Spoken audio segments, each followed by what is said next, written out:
ခုမြင်တွေ့နေရတော့ရှမ်းပြည်တောင်ပိုင်းကလောမျိုးမှာနာမည်ကြီးဗျိုက်တောင်ပဲဖြစ်ပါတယ်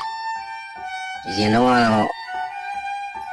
ဗျိုက်မရိုက်ချင်တော့ကတော့နာမည်အဲ့လောက်မကြီးသေးဘူးဗျိုက်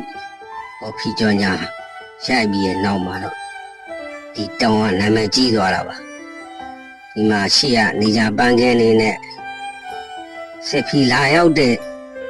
ရိုက်တဲ့သူတွေနဲ့ဒီမှာစီကားလို့နေပါတယ်ဗျိုက်တောင်ကတော့ဗျိုက်ရိုက်လိုက်မှာပဲနာမည်ကြီးပြီးတော့လာရောက်လေပတ်သူတွေနဲ့စီကားနေတာဖြစ်ပါတယ်မြင်တွေ့တဲ့အတိုင်းပဲကားတွေဆိုင်ငယ်တွေနဲ့ရှူရှူပဲပန်းနှန်းခင်းနေကြခင်းနေနဲ့ဆွတ်ဇာလန်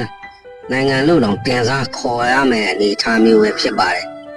ရာခင်းလေးတွေအပေါ်စီးကနေကြည်လိုက်ရင်နီလေးတွေအစိမ့်ကွက်ကလေးတွေနဲ့ဆွတ်ဇာလန်ရောက်နေသလိုအောင်းမရတာဖြစ်ပါတယ်